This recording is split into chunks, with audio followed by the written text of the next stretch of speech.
ನಾನು ಇವತ್ತು ತೋರಿಸ್ಕೊಡ್ತಾ ಇರೋದು ನಿಮಗೆ ಬ್ಲೌಸ್ಗೆ ಬಾಡಿ ಮೆಜರ್ಮೆಂಟ್ ತೊಗೊಳ್ಳೋದು ಹೇಗೆ ಅನ್ನೋದನ್ನು. ಸೊ ಮೊದಲನೇದಾಗಿ ನೀವು ಕಸ್ಟಮರ್ ಬಂದ ತಕ್ಷಣ ಅಥವಾ ನಿಮಗೆ ಆಗಲಿ ನೀವು ಬ್ರಾ ಹಾಕಿದ್ದೀರಾ ಅನ್ನೋದನ್ನ ನೀವು ಕನ್ಫರ್ಮ್ ಮಾಡ್ಕೋಬೇಕು. ಯಾವ ಥರ ಬ್ರಾ ಹಾಕಿರ್ತಾರೆ, ಪ್ಯಾಡೆಡ್ ಬ್ರಾ ಹಾಕಿರ್ತಾರೆ, ನಾರ್ಮಲ್ ಬ್ರಾ ಹಾಕಿರ್ತಾರೆ. ನೋಡಿ ಯೂಶ್ವಲಿ ಏನು ಮಾಡ್ತಾರೆ, ಡ್ರೆಸ್ಸಲ್ಲಿ ಪ್ಯಾಡೆಡ್ ಬ್ರಾ ಹಾಕೊಳ್ತಾರೆ ಆ್ಯಂಡು ಸ್ಯಾರಿ ಉಟ್ಕೊಳ್ಳುವಾಗ ಎಲ್ಲರೂ ಏನು ಮಾಡ್ತಾರೆ, ನಾರ್ಮಲ್ ಬ್ರಾ ಹಾಕ್ಕೊಳ್ತಾರೆ. ಅದಕ್ಕೆ ನೀವು ಫಸ್ಟ್ ಕಸ್ಟಮರ್ ಹತ್ರನೇ ಕನ್ಫರ್ಮ್ ಮಾಡ್ಕೊಳ್ಳಿ ನೀವು ಯಾವ ಥರ ಬ್ರಾ ಹಾಕಿದ್ದೀರಾ, ಪ್ಯಾಡೆಡ್ ಹಾಕಿದ್ದೀರಾ, ನಾರ್ಮಲ್ ಬ್ರಾ ಹಾಕಿದ್ದೀರಾ. ನೀವು ಬ್ಲೌಸ್ ಹಾಕ್ಕೊಳ್ಳುವಾಗ ಯಾವ ಬ್ರಾ ಹಾಕ್ಕೊಳ್ತೀರಾ ಅನ್ನೋದನ್ನ ಫಸ್ಟು ಕನ್ಫರ್ಮ್ ಮಾಡ್ಕೊಳ್ಳಿ. ಬಿಕಾಸ್ ಯಾಕಂದರೆ ನಾರ್ಮಲ್ ಬ್ರಾದಲ್ಲಿ ಸ್ವಲ್ಪ ನಿಮಗೆ ಮೆಜರ್ಮೆಂಟು ಒಂದು 1/2 ಇಂಚು ಅಥವಾ 1.75 ಅಷ್ಟು ಕಮ್ಮಿ ಬಂದೇ ಬರುತ್ತೆ. ಪ್ಯಾಡೆಡಲ್ಲಿ ನಮಗೆ ಸ್ವಲ್ಪ ಎನ್ಹ್ಯಾನ್ಸ್ ಲುಕ್ ಬರುತ್ತೆ, ಸ್ವಲ್ಪ ಜಾಸ್ತಿ ಬರುತ್ತೆ. ಸೊ ಹಾಗಾಗಿ ಅದನ್ನು ಫಸ್ಟಿಗೆ ಕನ್ಫರ್ಮ್ ಮಾಡ್ಕೋಬೇಕು ಯಾವ ಥರ ಬ್ರಾ ಹಾಕಿದ್ದಾರೆ ಅಂತ. ಸೊ ಮೊದಲನೇದಾಗಿ ನಾನು ನಿಮಗೆ ತೋರಿಸ್ಕೊಡ್ತಾ ಇರೋದು shoulder measurement. So shoulder measurement ಹೇಗೆ ತೊಗೊಳ್ಳೋದು. ಸೊ ಯೂಶ್ವಲಿ ನಾನು ಸುಮಾರು ನಾನು ಇನ್ಸ್ಟಾಗ್ರಾಮ್ ವೀಡಿಯೋಸಲ್ಲಿ ಹಾಕಿದ್ದೀನಿ ಶೋಲ್ಡ್ರ್ ಮೆಜರ್ಮೆಂಟ್ ತೊಗೊಳ್ಳೋದು ಹೇಗೆ ಅಂತ. ಸೊ ಡಿಫ್ರೆಂಟ್ ಶೋಲ್ಡರ್ಸ್ ಇರ್ತಾರೆ. ಲೈಕ್ ಏನಂದರೆ ಒಬ್ಬೊಬ್ಬರದ್ದು ಶೋಲ್ಡ್ರು ಫುಲ್ ಸ್ಟ್ರೇಟಾಗಿರುತ್ತೆ, ಆರಾಮಾಗಿ ನಮಗೆ ಇಲ್ಲಿ ending point bone to bone ನಮಗೆ ಗೊತ್ತಾಗುತ್ತೆ. ಸಮ್ ಆಫ್ ದಮ್ ಹೇಗಿರ್ತಾರೆ ಅಂದರೆ ಸ್ವಲ್ಪ ಇಲ್ಲಿ ಬಲ್ಜ್ ಆಗಿರುತ್ತೆ, ಸೊ ಸ್ಲೋಪಲ್ಲಿ ಇರುತ್ತೆ. ಸೊ ಸ್ಲೋಪಲ್ಲಿರೋರಿಗೆಲ್ಲ ಹೇಗೆ ತೊಗೊಳ್ಳೋದು ಅನ್ನೋದು ನಾನು ಇನ್ಸ್ಟಾಗ್ರಾಮಲ್ಲಿ ಆಲ್ರೆಡಿ ಅಪ್ಲೋಡ್ ಮಾಡಿದ್ದೀನಿ, ನೀವು ಹೋಗಿ ಒಂದ್ಸಲ ಚೆಕ್ ಮಾಡಿ. ಸೊ ಎಲ್ ಶೇಪ್ ಸ್ಕೇಲ್ ಅಂತ ಒಂದು ಬರುತ್ತೆ, ನೀವು ಎಲ್ ಶೇಪ್ ಸ್ಕೇಲ್ ಇಟ್ಕೊಂಡು ಶೋಲ್ಡರ್ ಮೆಜರ್ಮೆಂಟ್ ತೊಗೊಳ್ಬೋದು, ಪರ್ಫೆಕ್ಟಾಗಿ ಬರುತ್ತೆ. ಟೇಪ್ನ ಹಿಂದ್ಗಡೆ ಈ ಥರ ಹಾಕೋಬೇಕು. ಟೇಪ್ನ ಈ ಥರ ಹಿಂದೆ ಹಾಕಿ ಬೋನ್ ಟು ಬೋನ್ ಅಂದರೆ ಹೇಗೆ, ನೀವು ಫಸ್ಟ್ ಆಫ್ ಆಲ್ ಅದನ್ನು ಅರ್ಥ ಮಾಡ್ಕೊಳ್ಳಿ.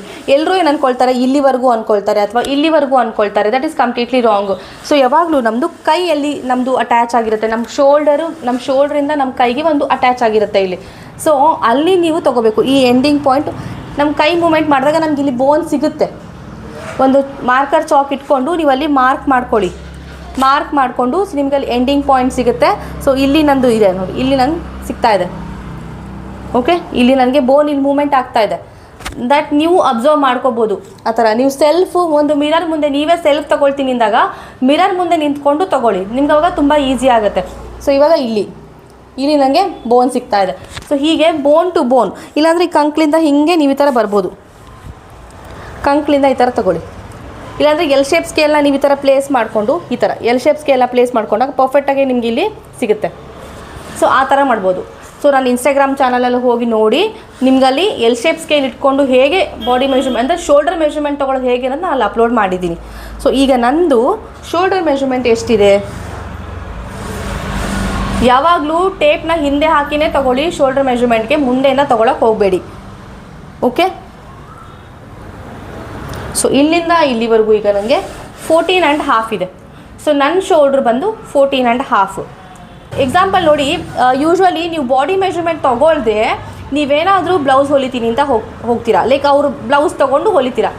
ಕಸ್ಟಮರ್ ಹೇಳ್ತಾರೆ ನಿಮಗೆ ಡೀಪ್ ನೆಕ್ದು ಬ್ಲೌಸ್ ಕೊಟ್ಬಿಟ್ಟು ನನಗೆ ಬೋಟ್ ನೆಕ್ ಮಾಡಿ ಅಂತ ಹೇಳಿದ್ರೆ ನೀವು ಹೇಗೆ ಮಾಡೋಕ್ಕಾಗತ್ತೆ, ಖಂಡಿತವಾಗ್ಲೂ ಮಾಡಲಿಕ್ಕಾಗಲ್ಲ. ಸೊ ಅವಾಗ ನೀವು 100% ನೀವು ಅವ್ರಿಗೆ ಶೋಲ್ಡರ್ ಮೆಜರ್ಮೆಂಟ್ ತೊಗೊಳ್ಳೇಬೇಕಾಗತ್ತೆ. ಸೊ ಹಾಗಾಗಿ ನೀವು ಅವ್ರು ಡೀಪ್ ನೆಕ್ ಬ್ಲೌಸ್ ಕೊಟ್ಬಿಟ್ಟು ಸುಮಾರು ಜನ ನಾನು ನೋಡಿದ್ದೀನಿ, ಮ್ಯಾಮ್ ನನಗೆ ಬೋಟ್ ನೆಕ್ ಬ್ಲೌಸ್ ಬೇಡ, ತುಂಬ ಹಿಡ್ದಂಗೆ ಆಗುತ್ತೆ, ನನಗೆ ಡೀಪ್ ನೆಕ್ಕೇ ಇರಲಿ, ಬಿಕಾಸ್ ನನಗೆ ಡೀಪ್ ನೆಕ್ಕಲ್ಲಿ ತುಂಬ ಕಂಫರ್ಟೇಬಲ್ ಇರುತ್ತೆ ಅಂತ ಹೇಳ್ತಾರೆ.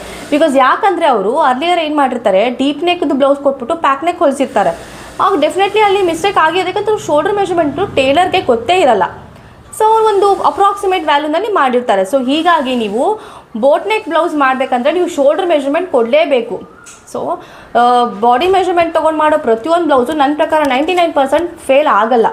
ಓಕೆ, ಆಲ್ರೆಡಿ ನೀವು ಇಲ್ಲಿ ಮಾರ್ಕ್ ಮಾಡ್ಕೊಂಡಿರ್ತೀರಲ್ಲ, ಮಾರ್ಕ್ ಮಾಡ್ಕೊಂಡಿದ್ದು ಪಕ್ಕ 1 ಇಂಚ್ ಒಳಗಡೆ ಟೇಪ್ನ ಇಟ್ಕೊಂಡು, ಟೇಪ್ ಮುಂದೆನೂ ಹೋಗಬಾರ್ದು ಅಥವಾ ಟೇಪ್ ಹಿಂಗೆ ಕೆಳಗಡೆನೂ ಹೋಗಬಾರ್ದು. ಪರ್ಫೆಕ್ಟಾಗಿ ನಮ್ದು ಇಲ್ಲಿ ಏನು ಕಿವಿಗಿದೆ ನೋಡಿ, ಕಿವಿ ನಮ್ಮ ಸೆಂಟ್ರ್ ಪಾಯಿಂಟ್ ಅಂತ ಅಂದ್ಕೊಳ್ಳಿ. ಈ ಸೆಂಟ್ರ್ ಪಾಯಿಂಟಿಂದ ಕರೆಕ್ಟಾಗಿದೆ ಶೋಲ್ಡ್ರದು. ಇದನ್ನು ನೀವು ತೊಗೋಬೋದು. ಆವಾಗ ನಿಮ್ಗೆ ಅದು ಅರ್ಥ ಆಗಿಬಿಡುತ್ತೆ. ಒಬ್ಬೊಬ್ರು ಏನು ಮಾಡ್ತಾರೆ, ಟೇಪ್ ಹಿಂದೆ ಈ ಥರ ಹಿಂದೆ ಕಳಿಸ್ಬಿಡ್ತಾರೆ ಅಥವಾ ಟೇಪ್ ಹಿಂಗೆ ಮುಂದೆ ಕಳಿಸ್ಬಿಡ್ತಾರೆ, ಅದು ಗೊತ್ತಾಗಲ್ಲ. ನೀವು ಮಾರ್ಕ್ ಮಾಡ್ಕೊಳ್ಳಿ, ಒಂದು ಚಾಕ್ ಇಟ್ಕೊಳ್ಳಿ, ಮಾರ್ಕ್ ಮಾಡ್ಕೊಳ್ಳಿ. ಪ್ರತಿಯೊಂದು ಮಾರ್ಕ್ ಮಾಡ್ಕೊಂಡು ತೊಗೊಳೋದ್ರಿಂದ ನಿಮಗೆ ಬಾಡಿ ಮೆಜರ್ಮೆಂಟ್ ಕೂಡ ಪರ್ಫೆಕ್ಟಾಗಿ ತೊಗೊಳ್ಬೋದು. ನೀವು ಹೆಸಿಟೇಟ್ ಮಾಡ್ಕೋಬಾರ್ದು. ಕಸ್ಟಮರ್ ಬ್ಲೌಸ್ ಮೆಜರ್ಮೆಂಟ್ ತೊಗೊಳ್ಳುವಾಗ ಕಸ್ಟಮರ್ ಏನು ಅಂದ್ಕೊಳ್ತಾರೋ, ಡೋಂಟ್ ಹೆಸಿಟೇಟ್. ಒಂದು ಸ್ಮಾಲ್ ಎಕ್ಸಾಂಪಲ್ ಕೊಡ್ತೀನಿ. ನಾವು ಒಂದು ಡಾಕ್ಟ್ರ್ ಹತ್ರ ಹೋದಾಗ ಡಾಕ್ಟ್ರು ಪ್ರಾಪರಾಗಿ ನಮಗೆ ಚೆಕ್ ಮಾಡಿದಾಗ ಏನು ಅನ್ಸುತ್ತೆ, ಹಾಂ ಡಾಕ್ಟ್ರು ತುಂಬ ಚೆನ್ನಾಗಿ ಚೆಕ್ ಮಾಡ್ತಾರಪ್ಪ, ಅವರು ನಮಗೆಲ್ಲ ಚೆಕ್ ಮಾಡಿ ನಮ್ಗೆ ಏನಂತ ಹೇಳ್ತಾರೆ ಅಂತ ಅಂದ್ಕೊಳ್ತೀವಿ. ಅದೇ ಡಾಕ್ಟ್ರು ಏನು ನಮಗೆ ಚೆಕ್ ಮಾಡಿದೆ ಸುಮ್ಮನೆ ಮೆಡಿಸಿನ್ ಬರ್ಕೊಟ್ರೆ, ಅವ್ರು ಏನು ಚೆಕ್ಕೇ ಮಾಡಿಲ್ಲ, ಅವ್ರಿಗೆ ಏನು ಗೊತ್ತಾಯ್ತು, ಸುಮ್ಮನೆ ಮೆಡಿಸಿನ್ ಹೇಳ್ತಾ ಇದ್ದೀನಿ. ನೀವು ಪ್ರಾಪರಾಗಿ ಬಾಡಿ ಮೆಜರ್ಮೆಂಟ್ ತೊಗೊಂಡಾಗ ಅವ್ರಿಗೆ ಅಲ್ಲಿ ಕಾನ್ಫಿಡೆನ್ಸ್ ಲೆವೆಲ್ ಗೇನ್ ಆಗಿಬಿಡುತ್ತೆ. ಕಾನ್ಫಿಡೆನ್ಸ್ ಬಂದುಬಿಡುತ್ತೆ, ನಿಮಗೆ ಚೆನ್ನಾಗಿ ಬ್ಲೌಸ್ ಹೊಲಿತಾರೆ ಅನ್ನೋದು ಬಂದುಬಿಡುತ್ತೆ ಅವ್ರಿಗೆ ಕಾನ್ಫಿಡೆನ್ಸ್. ಸೊ ಹಾಗಾಗಿ ನೀವು ಬಾಡಿ ಮೆಜರ್ಮೆಂಟ್ ತೊಗೊಳ್ಳೋ ಡೋಂಟ್ ಹೆಸಿಟೇಟ್. ಕಸ್ಟಮರ್ ಏನು ಅಂದ್ಕೊಳ್ತಾರೆ ಅನ್ನೋದ್ರ ಬಗ್ಗೆ ಯೋಚನೆ ಮಾಡೋಕ್ಕೆ ಹೋಗಬೇಡಿ. ಆರಾಮಾಗಿ ಬಾಡಿ ಮೆಜರ್ಮೆಂಟ್ ನಾನು ಹೆಂಗೆ ಹೇಳ್ಕೊಟ್ಟಿರ್ತೀನಿ ಅದೇ ಮೆಥಡಲ್ಲೇ ತೊಗೊಳ್ಳಿ. ಪರ್ಫೆಕ್ಟಾಗಿ 100% ಬ್ಲೌಸ್ ಕರೆಕ್ಟಾಗಿ ಬಂದೇ ಬರುತ್ತೆ. ಓಕೆ, ಇದನ್ನು ಇಟ್ಕೊಂಡು ಕರೆಕ್ಟಾಗಿ ಹಿಂಗೆ ಪ್ಲೇಸ್ ಮಾಡಿ.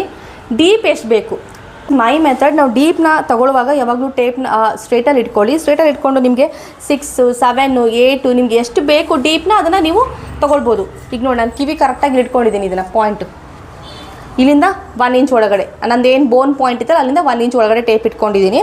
ಸೊ ಇಟ್ಕೊಂಡು 6 ಬೇಕಾ 7 ಬೇಕಾ 8 ಬೇಕಾ ನೋಡಿ ಯಾವ ಥರ ಬೇಕು ನಿಮಗೆ ಡೀಪು ಅಲ್ಲಿ ನೀವು ಅದನ್ನು ಬರ್ಕೊಳ್ಳಿ. This is my front deep. Next ಇಲ್ಲಿಂದ ನನ್ನ ಅಪೆಕ್ಸ್ ಪಾಯಿಂಟ್ ಬಂದು ಎಷ್ಟಿದೆ ನಂದಿಲ್ಲಿ 11 ಇಂಚ್ ಇದೆ. Okay, this is my apex. ಅಲ್ಲಿಂದ ಕಂಪ್ಲೀಟಾಗಿ ಟೇಪ್ನ ಹಿಂಗೆ ಒಳಗಡೆ ಕಳಿಸಿ, ಫುಲ್ ಒಳಗಡೆ ಕಳಿಸಿ ಈ ಥರ ಕಂಪ್ಲೀಟಾಗಿ. ಬಸ್ಟ್ ಒಳಗಡೆ ನಿಮ್ಮ ಕೈ ಹಿಂಗೆ ಹೋಗಿರಬೇಕು.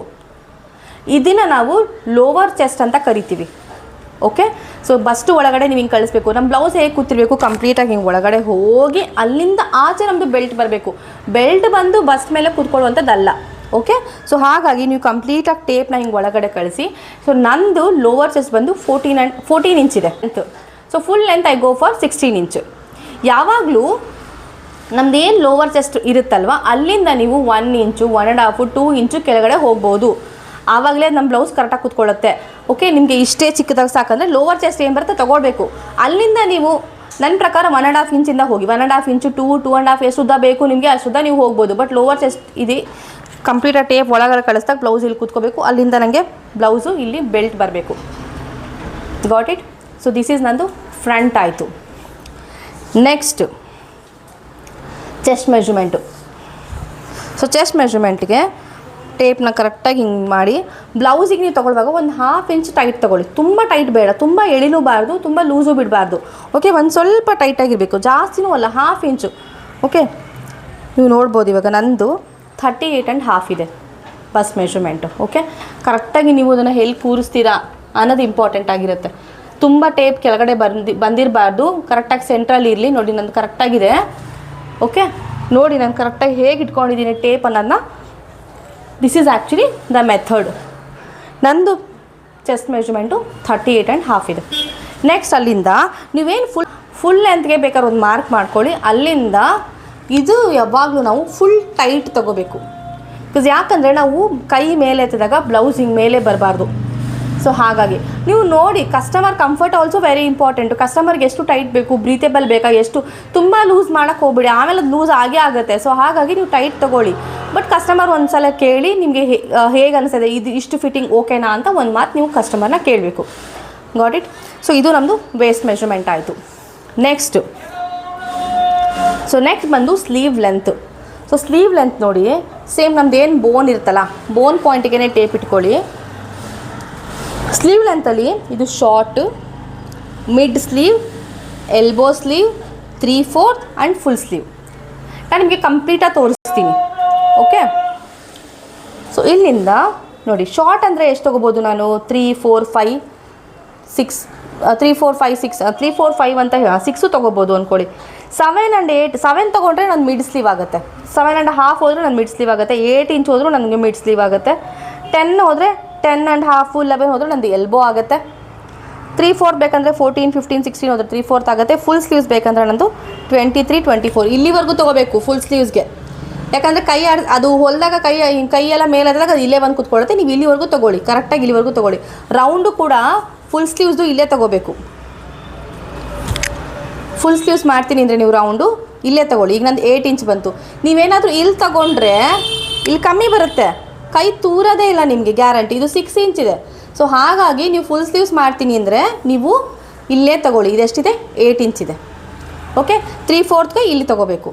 ಆ್ಯಂಡ್ ನಾನು ಶಾರ್ಟ್ ಸ್ಲೀವ್ ಆ್ಯಂಡ್ ಎಲ್ಬೋ ಸ್ಲೀವ್ಗೆ ಯಾವ ಥರ ತೊಗೊಳ್ಳೋದು ಇಲ್ಲಿ ನೀವು ಮಾರ್ಕ್ ಮಾಡ್ಕೊಳ್ಳಿ. ಇಲ್ಲಿಂದ ನನಗೊಂದು 5 ಇಂಚಿಗೆ ಯೂಶ್ವಲಿ ಎಲ್ಬೋ ಸ್ಲೀವ್ ಮಾಡ್ತೀನಿ ಅಂದಾಗ ಒಂದು 3 ವ್ಯಾಲ್ಯೂಸ್ ತೊಗೊಳ್ಳಿ. ಯಾವಾಗಲೂ ಒಂದು 5 ಇಂಚ್ದು ತೊಗೊಳ್ಳಿ, ಬೈಸಿಪ್ಸ್ ವ್ಯಾಲ್ಯೂ ಅಂತಾರೆ. 5 ಇಂಚ್ಗೆ ಒಂದು ತೊಗೊಳ್ಳಿ. ಫಾರ್ ಎಕ್ಸಾಂಪಲ್ ನಿಮ್ದು ಏನಾದರೂ ಸ್ಲೀವ್ ಲೆಂತು 10 ಇಂಚ್ ಇತ್ತು, 10 ಇದೆ ಅಂದ್ಕೊಳ್ಳಿ. 10 ಇದ್ದರೆ ನೀವು ಒಂದು 8 ಇಂಚ್ದು ಒಂದು ವ್ಯಾಲ್ಯೂ ತೊಗೊಳ್ಳಿ. ಬಿಕಾಸ್ ಯಾಕಂದರೆ ನೋಡಿ ನಮ್ಮ ಕೈ ಇಲ್ಲಿ ದಪ್ಪ ಇರುತ್ತೆ, ಇಲ್ಲಿ ಹೋಗ್ತಾ ಹೋಗ್ತಾ ಹೋಗ್ತಾ ಹೋಗ್ತಾ ಸಣ್ಣ ಆಗುತ್ತೆ. ಸೊ ಹಾಗಾಗಿ ಒಂದು 3 ವ್ಯಾಲ್ಯೂಸ್ ತೊಗೊಂಡು ಎಷ್ಟೆಷ್ಟಿದೆ ಅಂತ ತೊಗೊಳ್ಳಿ. ಸೊ ನಾನು ಒಂದು ಬೈಸಿಪ್ಸ್ ವ್ಯಾಲ್ಯೂ, ಇನ್ನೊಂದು 7 ಅಥವಾ 8 ಇಂಚ್ ವ್ಯಾಲ್ಯೂ, ಇನ್ನೊಂದು 10 ಇಂಚ್ ವ್ಯಾಲ್ಯೂ. ಸೊ ಎಲ್ಲ 2 ಇಂಚು ಡಿಫ್ರೆನ್ಸಲ್ಲಿ ನೀವು ತೊಗೊಳ್ಳಿ. ಈಗ 5 ಇಂಚಲ್ಲಿ ಬೈಸಿಪ್ಸ್ ವ್ಯಾಲ್ಯೂ ಎಷ್ಟಿದೆ? ಸೊ ಸ್ಲೀವ್ ಆ್ಯಕ್ಚುಲಿ ತುಂಬ ಇಂಪಾರ್ಟೆಂಟ್ ಆಗಿರುತ್ತೆ. ಸೊ ಬೈಸಿಪ್ಸಲ್ಲಿ ನಂದು ಎಷ್ಟು ಬರುತ್ತೆ?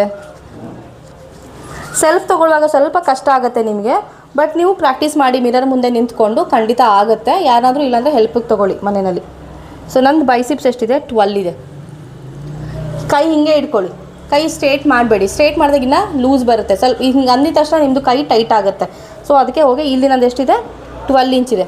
ಸೇಮ್ ನಂದು ಇವಾಗ 7 ಇಂಚಲ್ಲಿ ಎಷ್ಟಿದೆ? ಸ್ವಲ್ಪ ನೋಡಿ ಸಣ್ಣ ಆಯ್ತು ಇಲ್ಲಿ ನಂದು 7 ಇಂಚಲ್ಲಿ 11.5 ಇದೆ. ಹಾಫ್ ಇಂಚ್ ನನಗೆ ಕಮ್ಮಿ ಆಯಿತು ಇಲ್ಲಿ. ಎಗೇನ್ ನಾನು ಇವಾಗ 10 ಇಂಚ್ ಬರ್ತೀನಿ ಅಂದರೆ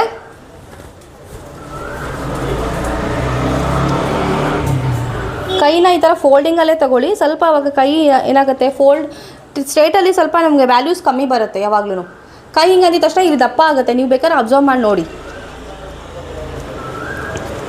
ಇಲ್ಲಿ ನಂದೆಷ್ಟಿದೆ? ಇಲ್ಲೂ ಕೂಡ ನನಗೆ 11.5 ಇದೆ.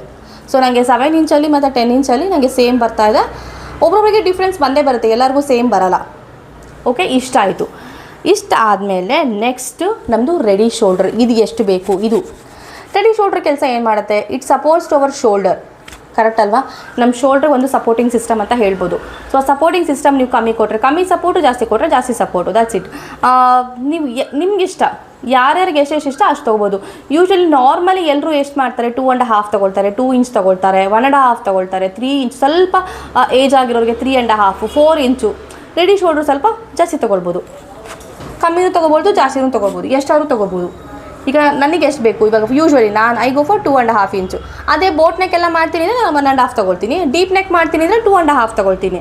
ನಿಮ್ದು ಇವಾಗ ನೋಡು, ನಂದು 14.5 ಇದೆ, ನಾನು ಅದಕ್ಕೆ 2.5 ತೊಗೊಳ್ತೀನಿ. ಈಗ ನಿಮ್ದೇನಾದರೂ 17 ಇಂಚ್ ಶೋಲ್ಡ್ರ್ ಇದ್ದಾಗ 2.5 ತೊಗೊಳಕ್ಕೆ ಹೋಗ್ಬಿಡಿ, ಸ್ವಲ್ಪ ಜಾಸ್ತಿ ತೊಗೊಳ್ಳಿ. ಬಿಕಾಸ್ ನಿಮ್ಮ ಶೋಲ್ಡ್ರೇ ದೊಡ್ಡದಿರುತ್ತಲ್ವ. 2.5 ಏನಾಗುತ್ತೆ, ಸ್ವಲ್ಪ ಸಪೋರ್ಟ್ ಕಮ್ಮಿ ಆಗುತ್ತೆ ಅಲ್ಲಿ. ಸೊ ಅದಕ್ಕೆ ನೀವು ಒಂದು ಸ್ವಲ್ಪ ಜಾಸ್ತಿ ತೊಗೊಳ್ಳಿ. ಸೊ ಆ ಥರ ನೀವು ಅದನ್ನು ಅಡ್ಜಸ್ಟ್ ಮಾಡ್ಬೋದು. ವಿದೌಟ್ ಡೋರಿ ಮಾಡ್ತೀನಿ ಅಂದರೆ ನೀವು ರೆಡಿ ಶೋಲ್ಡ್ರಲ್ಲಿ ಅಡ್ಜಸ್ಟ್ ಮಾಡ್ಕೋಬೋದು. ಸೊ ರೆಡಿ ಶೋಲ್ಡ್ರ್ ಸ್ವಲ್ಪ ಜಾಸ್ತಿ ತೊಗೊಂಡ್ರೆ ಡೋರಿ ಅವಶ್ಯಕತೆ ಇರಲ್ಲ, ಯಾಕಂದರೆ ಅಲ್ಲಿ ಸಪೋರ್ಟ್ ಇರುತ್ತೆ ನಮ್ಮ ಶೋಲ್ಡರ್ಗೆ. ಸೊ ಹಾಗಾಗಿ ನೀವು ಆ ಥರ ಒಂದು ಪ್ಲ್ಯಾನ್ ಮಾಡ್ಕೋಬೋದು. ನನಗೆ ಈಗ ಡೋರಿನೂ ಬೇಡ. ಇನ್ನೊಂದೇನು ಗೊತ್ತಾ, ಎಲ್ರದ್ದು ಒಂದು ಮೈಂಡ್ಸೆಟ್ಟಲ್ಲಿ ಬಂದುಬಿಡುತ್ತೆ, ನನಗೆ ಡೋರಿ ಇದ್ರೇ ಕಂಫರ್ಟು ಅಂತ. ಸೊ ಅಂಥವ್ರಿಗೆ ಏನು ಮಾಡ್ಬೋದು, ನೀವು ರೆಡಿ ಶೋಲ್ಡ್ರ್ ಸ್ವಲ್ಪ ಜಾಸ್ತಿ ಕೊಡ್ಬೋದು. ಯೂಶ್ವಲಿ ಫಾಲ್ ಆಗ್ತಾ ಇರಲ್ಲ, ಬಟ್ ಅವ್ರ ಮೈಂಡ್ಸೆಟ್ಟಲ್ಲಿ ಇರುತ್ತೆ ಅದು ಫಾಲ್ ಆಗ್ತಾ ಇದೆ ಅಂತ. ಅದೇನು ಮಾಡೋಕ್ಕಾಗಲ್ಲ. ಆವಾಗ ನೀವು ಸ್ವಲ್ಪ ರೆಡಿ ಶೋಲ್ಡ್ರ್ ಜಾಸ್ತಿ ಕೊಟ್ಟು ನೀವು ಬೇಕಾದ್ರೆ ಅದನ್ನು ಅಡ್ಜಸ್ಟ್ ಮಾಡ್ಕೋಬೋದು. ನೆಕ್ಸ್ಟು ನೋಡಿ, ಫ್ರಂಟ್ ಲೆಂತ್ಗೂ ಬ್ಯಾಕ್ ಲೆಂತ್ಗೂ ಡಿಫ್ರೆನ್ಸ್ ಖಂಡಿತವಾಗೂ ಇದ್ದೇ ಇರುತ್ತೆ. ನಾನು ನಿಮ್ಗೆ ಮ್ಯಾನಿಕ್ವಿನಲ್ಲೇ ತೋರಿಸ್ತೀನಿ ಬೇಕಾದರೆ. ಯಾಕಂದರೆ ನಾನು ಬ್ಯಾಕ್ ಲೆಂತ್ ತೊಗೊಳಕ್ಕಾಗಲ್ಲ, ಅದಕ್ಕೆ ನಿಮಗೆ ಮ್ಯಾನಿಕ್ವಿನಲ್ಲಿ ತೋರಿಸ್ತೀನಿ. ಸೊ ನೋಡಿ, ಇದು ಫ್ರಂಟಲ್ಲಿ ಹೇಗಿದೆ ಶೇಪ್, ನಮಗೆ ಈ ಥರ ಬರ್ತದೆ. ಅದೇ ಬ್ಯಾಕಲ್ಲಿ ಹೇಗೆ ಬರುತ್ತೆ? ಬ್ಯಾಕಲ್ಲಿ ಕಂಪ್ಲೀಟ್ಲಿ ಫ್ಲ್ಯಾಟ್ ಬರುತ್ತೆ. ಸೊ ಅದಕ್ಕೆ ಯಾವಾಗ್ಲೂ ಫ್ರಂಟ್ ಲೆಂತ್ ಜಾಸ್ತಿ ಬರುತ್ತೆ, ಬ್ಯಾಕ್ ಲೆಂತ್ ಕಮ್ಮಿ ಬರುತ್ತೆ. ನಿಮಗೆ ಒಂದು ವೇಳೆ ಬ್ಯಾಕ್ ಲೆಂತ್ ತೊಗೊಳಕ್ಕೆ ಬಂದಿಲ್ಲ ಅಂದರೆ ಫ್ರಂಟ್ ಲೆಂತ್ಗೂ ಬ್ಯಾಕ್ ಲೆಂತ್ಗೂ 1.5 ಇಂಚು ಮೈನಸ್ ಮಾಡಿಬಿಡಿ. ಅಂದರೆ ಫ್ರಂಟ್ ಲೆಂತ್ 16 ಬಂತು ಅಂದರೆ ಅದರಲ್ಲಿ 1.5 ಇಂಚ್ ಮೈನಸ್ ಮಾಡಿದ್ರೆ 14.5. That is our back length. ಅಥವಾ 2 ಇಂಚ್ ಮೈನಸ್ ಮಾಡಿದ್ರೂ ಪರವಾಗಿಲ್ಲ, ಕರೆಕ್ಟಾಗೇ ಬರುತ್ತೆ. 1.5ಇಂದ 2 ಇಂಚ್ ನಾವು ಮೈನಸ್ ಮಾಡಿದ್ರೆ ನಮಗೆ ಬ್ಯಾಕ್ ಲೆಂತ್ ಸಿಕ್ಬಿಡುತ್ತೆ. ಬಟ್ ಸೇಮ್ ಇರಬಾರ್ದು. ಫ್ರಂಟ್ ಲೆಂತು ಬ್ಯಾಕ್ ಲೆಂತು, ಫ್ರಂಟಲ್ಲೂ 16 ಇಂಚು ಬ್ಯಾಕಲ್ಲೂ 16 ಇಂಚು ನೀವು ಮಾಡಿದಾಗ ಏನಾಗುತ್ತೆ, ಬ್ಯಾಕ್ದು ಲೆಂತ್ ಜಾಸ್ತಿ ಆಗಿ ಇದು ಮುಂದೆ ಬಂದು ನೆಕ್ ಲೂಸ್ ಆಗೋ ಚಾನ್ಸಸ್ ಇರುತ್ತೆ. ಸೊ ಹಾಗಾಗಿ ಫ್ರಂಟ್ ಲೆಂತ್ಗೂ ಬ್ಯಾಕ್ ಲೆಂತ್ಗೂ 1.5 ಇಂಚಿಂದ 2 ಇಂಚು ಡಿಫ್ರೆನ್ಸ್ ಖಂಡಿತವಾಗೂ ಇದ್ದೇ ಇರಬೇಕು. ಸೊ ಇವಾಗ ಇದರಲ್ಲಿ ಈ ಬ್ಲೌಸಲ್ಲಿ ಸೊ ಇದು ನೋಡಿ 16 ಇದೆ ಫ್ರಂಟಲ್ಲಿ. ಓಕೆ, ಸೊ ಅದೇ ನಾನು ಬ್ಯಾಕಲ್ಲಿ ನೋಡ್ತೀನಿ ನೋಡಿ, ಬ್ಯಾಕಲ್ಲಿ 14 ಇದೆ. ಓಕೆ, ಸೊ ಫ್ರಂಟ್ ಲೆಂತ್ಗೂ ಬ್ಯಾಕ್ ಲೆಂತ್ಗೂ ಖಂಡಿತವಾಗೂ ಡಿಫ್ರೆನ್ಸ್ ಇದ್ದೇ ಇರುತ್ತೆ. ನೋಡಿ, ಬ್ಯಾಕಲ್ಲಿ 14 ಇಂಚ್ ಇದೆ. ಟೇಪು ಇಲ್ಲಿ ಕೊಟ್ಟಿರ್ತಾನೆ ಶೋಲ್ಡ್ರದು ಪಾಯಿಂಟು. ನೀವು ಇಲ್ಲಿ ಮ್ಯಾನಿಕ್ವಿನಲ್ಲಿ ತುಂಬ ಈಸಿ ಆ್ಯಕ್ಚುಲಿ ನೋಡೋದು. ಸೊ ಬ್ಯಾಕಲ್ಲಿ ಎಷ್ಟಿದೆ ನೋಡಿ, 14. ಇದರಲ್ಲೂ ಅಷ್ಟೇ, ಇಲ್ಲಿ ಹಿಡಿಬಾರ್ದು, ಇದರಿಂದ 1 ಇಂಚ್ ಒಳಗಡೆ. ನೀವು ಮ್ಯಾನಿಕ್ವಿನಲ್ಲೂ ಕೂಡ ಅದೇ ಥರನೇ ಹಿಡ್ಕೊಳ್ಳಿ. ಇಲ್ಲಿಂದ 1 ಇಂಚ್ ಒಳಗಡೆ ಹಿಡಿತೀನಿ ನಾನು. ಬ್ಯಾಕ್ ಲೆಂತ್ ನಂದು 14 ಇದೆ, ಫ್ರಂಟ್ ಲೆಂತ್ ನಂದು 16 ಇದೆ. ಸೊ ಫ್ರಂಟ್ಗೂ ಬ್ಯಾಕ್ ಲೆಂತ್ಗೂ 1.5ಇಂದ 2 ಇಂಚ್ ಡಿಫ್ರೆನ್ಸ್ ಇದ್ದೇ ಇರಬೇಕು. ಕಂಪ್ಲೀಟ್ ಆಗಿ ಬಾಡಿ ಮೆಜರ್ಮೆಂಟ್ ತೊಗೊಳೋದು ಹೇಗೆ ಅನ್ನೋದನ್ನ ಈ ಒಂದು ವಿಡಿಯೋದು ನೀವು ನೋಡಿದ್ದೀರಾ. ವಿಡಿಯೋ ಹೇಗೆ ಅನಿಸ್ತು ನನಗೆ ಕಾಮೆಂಟ್ ಮುಖಾಂತರ ತಿಳಿಸಿ. ಇದೇ ಥರ ಮೋರ್ ಯೂಸ್ಫುಲ್ ಟಿಪ್ಸ್ ಬೇಕು, ಕಂಪ್ಲೀಟ್ ಟ್ಯುಟೋರಿಯಲ್ ಬೇಕು ಅಂತ ಇದ್ದರೆ ನಮ್ಮ ಯೂಟ್ಯೂಬ್ ಚಾನಲ್ ಸಬ್ಸ್ಕ್ರೈಬ್ ಮಾಡೋದು ಮರಿಬೇಡಿ. ನಿಮ್ಗೇನಾದರೂ ಡೌಟ್ ಇದ್ದರೆ ನನಗೆ ಕಾಮೆಂಟ್ ಮುಖಾಂತರ ತಿಳಿಸಿ. I am very happy to answer them. ಒಂದು ಇಂಪಾರ್ಟೆಂಟ್ ಅನೌನ್ಸ್ಮೆಂಟ್, ಇದೇ ಜುಲೈ 28 ನಮ್ಮ 3 months boutique management course launch ಆಗ್ತಾ ಇದೆ. ಸೊ ಈ ಒಂದು ಕೋರ್ಸಲ್ಲಿ ಗಾರ್ಮೆಂಟ್ ಕನ್ಸ್ಟ್ರಕ್ಷನ್ ಜೊತೆಗೆ aari work, hand embroidery, machine embroidery, ಕುಚ್ಚು classes, knitting classes, fabric painting, ಈ ಥರ ಒಂದು ಕಂಪ್ಲೀಟ್ ಪ್ಯಾಕೇಜ್, ಒಂದು ಬೂಟಿಕ್ ಸ್ಟಾರ್ಟ್ ಮಾಡಲಿಕ್ಕೆ ನಿಮಗೆ ಏನೇನೋ ನಾಲೆಜ್ ಬೇಕು ಈ ಒಂದು ಕೋರ್ಸಲ್ಲಿ ನಿಮಗೆ ಸಿಗ್ತಾ ಇದೆ. ಕೋರ್ಸ್ ಬಂದು ಆನ್ಲೈನ್ ಆಫ್ಲೈನ್ ಎರಡೂ ಮೋಡಲ್ಲಿ ಇರುತ್ತೆ. ಆಫ್ಲೈನ್ ಬರುವಂಥವ್ರು ನೀವು ಡೈರೆಕ್ಟಾಗಿ ನಮ್ಮ ಇನ್ಸ್ಟಿಟ್ಯೂಟ್ಗೆ ಬರ್ಬೋದು. ಫಾರ್ ಮೋರ್ ಡೀಟೇಲ್ಸ್ ನಾನು ಕ್ಯಾಪ್ಷನಲ್ಲಿ ನಂಬರ್ ಮೆನ್ಷನ್ ಮಾಡಿರ್ತೀನಿ, ನೀವು ನಂಗೆ ಕಾಲ್ ಮಾಡಿ, I will share you the details. ಈ ಒಂದು ಕೋರ್ಸ್ ಕಂಪ್ಲೀಟ್ಲಿ ನಿಮಗೆ ಪ್ರಾಕ್ಟಿಕಲ್ ನಾಲೆಜ್ ಸಿಗುತ್ತೆ. ಈ ಕೋರ್ಸ್ ಕಲಿತ ಮೇಲೆ ನೀವು ಕಾನ್ಫಿಡೆಂಟ್ ಆಗಿ ನಿಮ್ಮದೇ ಆದ ಓನ್ ಬೂಟಿಕ್ ಸ್ಟಾರ್ಟ್ ಮಾಡ್ಬೋದು.